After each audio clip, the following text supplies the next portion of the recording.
Mr. President. Senator from Rhode Island. Mr. President, I would ask that the quorum call be dispensed with. Without objection. Thank you, Mr. President. Mr. President, last September, President Trump took it upon himself to create an economic, humanitarian, and political crisis by rescinding the Deferred Action for Childhood Arrivals program, or DACA, without proposing a serious solution for the nearly 800,000 DACA recipients who now face deportation. These people and their families have had to endure fits and starts of uncertainty as Democrats and some Republicans have worked tirelessly to advance the DREAM Act and other fair and reasonable compromises authored chiefly by my colleagues Senator Durbin and Graham, also supported by the presiding officer, only to have President Trump and the Republican majority find a way to say no or to stall the process. This week, however, the Senate has an opportunity to address the panic and stress the President caused, not just for those on DACA and their families, but also for our nation's businesses and our broader economy. I thank my colleagues on both sides of the aisle for this chance for an open debate on a solution for dreamers. In particular, I thank again Senators Durbin and Graham and Senator Flake, the presiding officer. Mr. President, thank you for their advocacy and efforts to find a bipartisan compromise. I thank Leader Schumer for his leadership in pursuing a resolution and Leader McConnell for keeping his commitment to have this debate. I thank them all. The basic facts of this debate are clear. The American people overwhelmingly support finding a solution for dreamers that protects them from deportation and provides a pathway to citizenship for those who work hard and play by the rules. I believe that a bipartisan majority of my colleagues want the same thing. The question before us is whether the partisanship and raw feelings surrounding this debate will prevent a solution to this crisis from becoming law. So I urge my colleagues, let us forge the bipartisan agreement that the American people want and the dreamers deserve. Let us end this crisis. Then, after this bipartisan show of good faith, let us again take up the kind of comprehensive immigration reform that many of us in this body have already voted to pass, so we can fix our broken immigration system once and for all. I do not believe, however, that solving the DACA crisis, which President Trump, in a sense, created, should come at the cost of radically restructuring legal immigration. According to the conservative Cato Institute, President Trump's immigration proposals, in exchange for resolving the DACA crisis, would result in an approximate 44% reduction in legal immigration. This would be the largest cut to immigration in nearly a century. In addition to the profound effect such a cut would have on American families, culture, and opportunities, it would also level a massive blow to the American labor force and economic growth. According to the Cato Institute and the independent research firm Macroeconomic Advisors, slashing legal immigration by about a half could initially cut our projected economic growth rate by 12.5% in the next year or two. That would be a significant blow to our economy. And it could lead to even reduced economic growth projections down the line due to the reduction in the size of the American workforce.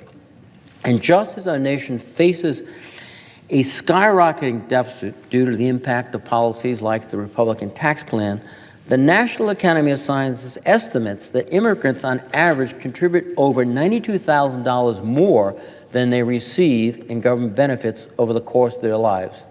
And losing these American workers would only further shrink revenue that could help balance the budget. If Congress decides to take on immigration reform of this magnitude, it must be in the context of bipartisan, comprehensive immigration reform, and not in the context of resolving this crisis that has been prompted by President Trump. Nor should this discussion suggest that a desire to do the right thing by dreamers somehow indicates a lack of appreciation for the importance of securing our borders. I believe my colleagues on both sides of the aisle agree that border security is of critical importance to our nation.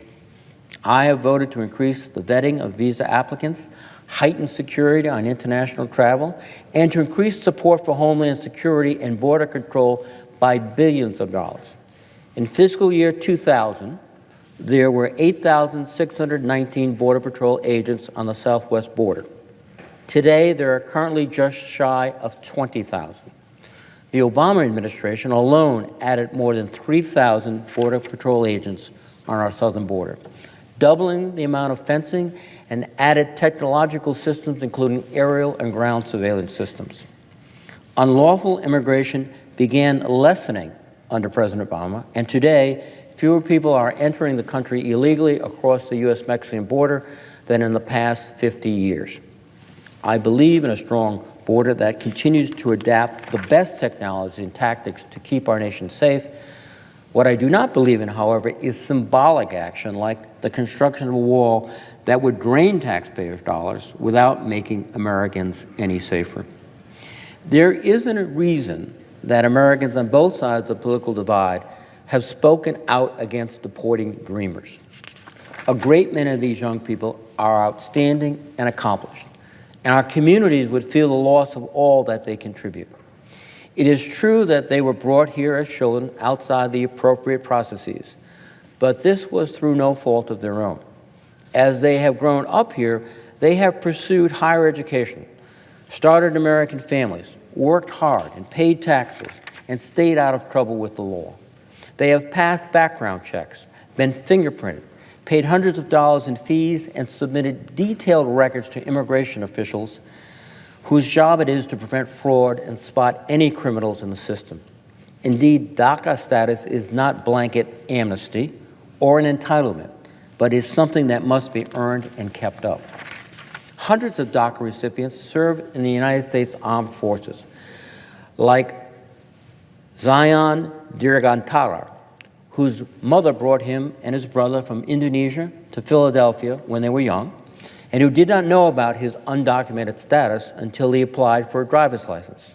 Last fall, Zion told the Washington Post that he was deeply affected when at age 12, he watched the crash of United Flight 93 in his new home state of Pennsylvania on September 11, 2001. But he could not join the Army out of high school because of his undocumented status. Because of DACA, he was able to enlist in the Army. But both his status and his ability to continue serving his country hang in the balance during this debate.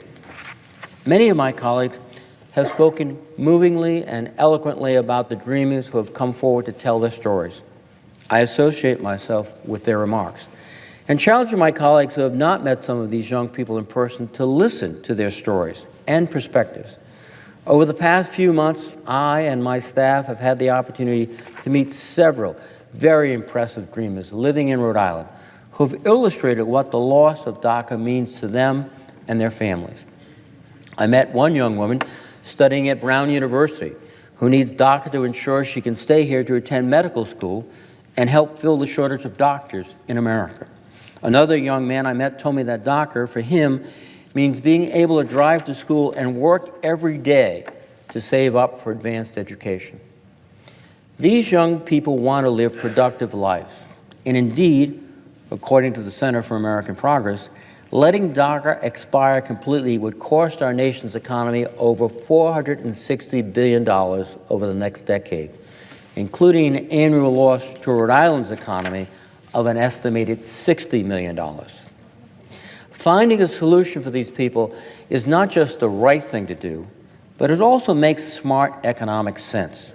And I believe that is part of the reason why the American people are largely in agreement on helping dreamers.